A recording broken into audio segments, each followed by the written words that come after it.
बतौर गवाह जो है वो यहाँ पे आज अपीयर हुए हैं।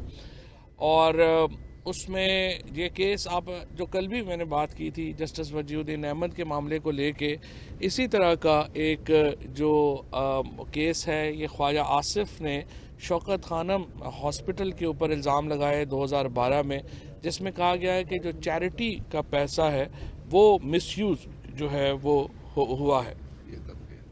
हाँ जी, कि वो पैसा जो है वो मिसयूज़ हुआ है चैरिटी का, जिसकी वजह से ये मुकदमा जो है वो फाइल हुआ। और आप अंदाज़ा लगा लें कि 2012 का मुकदमा है, वो अभी तक उसका फ़ैसला जो है वो नहीं हो सका। और ये जो केस है इसकी बड़ी अहमियत है। मैं समझता हूँ कि एक तरफ शौकत खानम जो है वो 70 अरब रुपया हर साल खर्च करता है चैरिटी के ऊपर, लोगों के, गरीब लोगों के इलाज के ऊपर, और उसको इस तरह के लोगों ने जब उसको मुतनाज़ा करते हैं तो उससे एक जो ना सिर्फ ये कि वो इदारा बदनाम होता है, फिर पाकिस्तान में चैरिटी का काम कौन करेगा अगर आप इस तरह से इल्ज़ामात लगाएं और उसको फिर साबित भी ना कर पाएँ। सो आज वज़ीर-ए-आज़म साहब जो हैं वो इसमें अपीयर हुए हैं और ये बड़ा इंपॉर्टेंट केस है और मुझे उम्मीद है कि अब इस केस का फ़ैसला होगा और हमेशा की तरह एक बार फिर ख्वाजा आसिफ झूठे साबित होंगे। ज़िंदगी में उन्होंने कभी सच नहीं बोला और इस तरह के मुकदमात में इंशाअल्लाह एक दफ़ा फिर उनका मुंह काला होगा, तो इससे पाकिस्तान का लीगल सिस्टम जो है उससे बेहतरी आएगी। दूसरा जो इम्पॉर्टेंट है वो पंजाब की कमेटी का यहाँ पे आज इजलास हुआ है। पंजाब की कमेटी इजलास में एक तो जो खानेवाल में कल इलेक्शन हुआ है उसके ऊपर वज़ीर-ए-आज़म ने जो पीटीआई का जो हमारा इलेक्शन है उस पर अदम एतमाद का इजहार किया है और हम समझते हैं कि जिस तरीके से उसमें जो खामियां हैं उनके ऊपर पूरा होना ज़रूरी है। और दोबारा एक बार फिर इंतखाबात के अंदर जिस तरह से पैसे चलने की बातें आई हैं, जिस तरीके से हॉर्स ट्रेडिंग की बातें आई हैं, वो बड़ी अनफॉर्चुनेट है और हम समझते हैं कि इलेक्शन कमीशन को इस बारे में इक़दाम करने चाहिए ताकि ये जो तासुर है इलेक्शनों में हॉर्स ट्रेडिंग का, वो उसका जो है वो ख़ात्मा हो सके। इसके अलावा पंजाब में जो आने वाले बल्दियाती इंतखाबात हैं उनके ऊपर बहुत तफसील से बातचीत हुई है और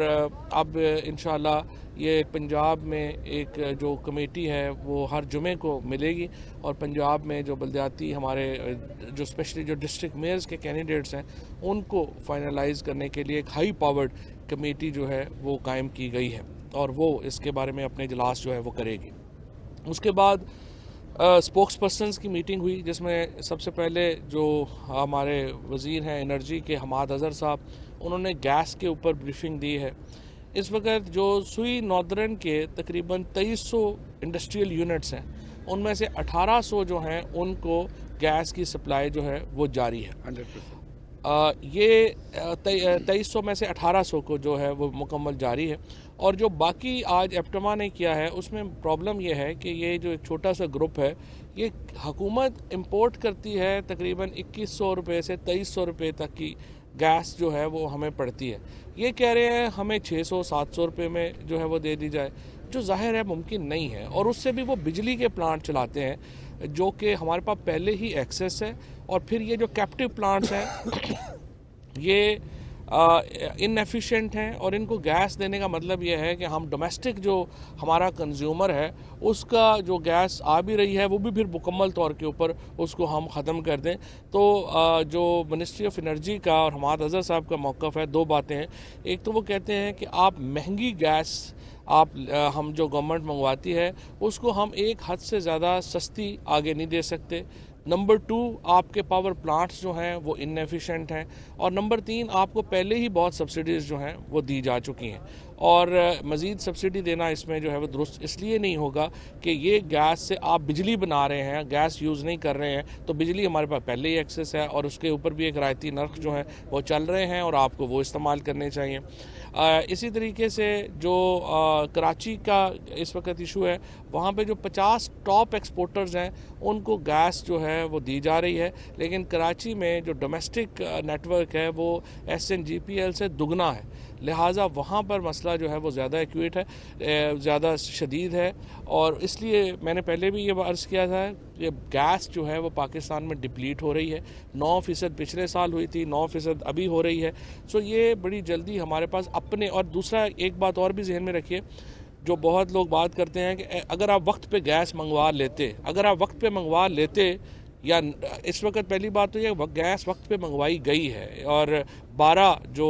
ओवरऑल जो हमारी कैपेसिटी है कैरेजेस की, वो तमाम जो हैं वो यहाँ पे आए हैं। लेकिन ये LNG जो आप इंपोर्ट करते हैं ये आप डोमेस्टिक यूज़ में नहीं देते, क्योंकि ये बहुत महंगी है और डोमेस्टिक यूज़ में इसको देना जो है वो फिजिबल नहीं है। ये सिर्फ जो है वो इंडस्ट्री को दी जाती है। सो उसके ऊपर जो है वो एक डिटेल बात हुई है। उसके बाद शहजाद अकबर साहब ने शहबाज शरीफ के मामले के ऊपर डिटेल ब्रीफिंग दी है। जो इस वक्त शहबाज शरीफ का मामला था, आपको याद होगा 1 साल पहले ये इल्ज़ामात सामने आए थे कि शहबाज शरीफ, हमज़ा शहबाज और जो बाकी लोग हैं वो मनी लॉन्ड्रिंग में मुलव्वस हैं और उस तरह ही अकाउंट ऑपरेट किए गए जैसे ओमनी ग्रुप के अकाउंट जो हैं वो जरदारी ने ऑपरेट किए। जरदारी ग्रुप ने तो ये किया, कुछ शर्म हया रखी कि उन्होंने वो ग्रुप जो हैं वो अकाउंट डायरेक्टली ऑपरेट नहीं किए, लेकिन शहबाज शरीफ और हमज़ा शरीफ ने ये अकाउंट डायरेक्टली ऑपरेट किए। और जिस तरह अभी शहजाद अकबर ने भी अपनी प्रेस कॉन्फ्रेंस में डिटेल बताया है, 18 लोग हैं जिनके 17,000 अकाउंट्स जो हैं, 17,000 जो ट्रांजैक्शंस हैं उनमें से एक एक ट्रांजैक्शन जो है उसको देखा गया और 16 अरब रुपया सिर्फ ये एक फैक्ट्री है जिसने मनी लॉन्ड्रिंग की है शहबाज शरीफ साहब की और उनकी फैमिली की। और ये वो है जिसका हमें अब एग्जैक्टली पता चल गया है। इसके अलावा जो उन्होंने बाकायदा बाकी पैसा बाहर भेजा है, ये टिप ऑफ द आइसबर्ग है शहबाज शरीफ के केस में, जो कि हमें पता चली है। अब मामला अदालत में है और हमें तवक्को दोबारा अदालत से यही है कि डे टू डे हियरिंग होनी चाहिए। हम इसमें कुछ और नहीं मांग रहे, हम सिर्फ चाहते हैं कि जो शहबाज शरीफ और हमज़ा शहबाज के ऊपर जो, और मीडिया से भी मैं ये कहूँगा,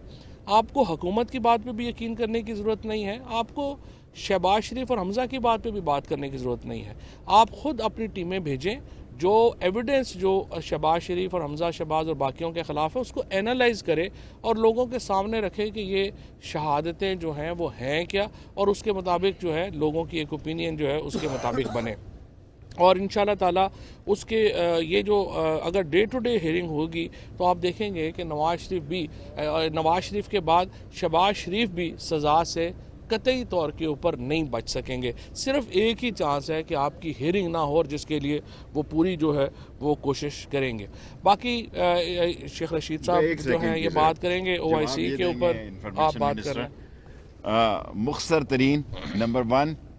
के OIC कॉन्फ्रेंस में मीडिया की सारी दुनिया से ये रिक्वेस्ट आई कि फ़ोन बंद ना किए जाएं। सो कोई इंटरनेट और मोबाइल बंद नहीं किए जा रहे, ये तीनों दिन खुले रहेंगे। नंबर 2 के हफ्ता इतवार और सोमवार 3 दिन छुट्टी होगी, और फवाद साहब ने कोशिश तो की कि सोमवार को ना हो, लेकिन इस्लामाबाद में, और न सिर्फ लोकल छुट्टी होगी बल्कि सेक्रेटेरिएट और सुप्रीम कोर्ट से भी हम रिक्वेस्ट कर देंगे कि मंडे को इनकी वापसी है तो इसलिए छुट्टी की जा रही है। thirdly कि 25 तारीख को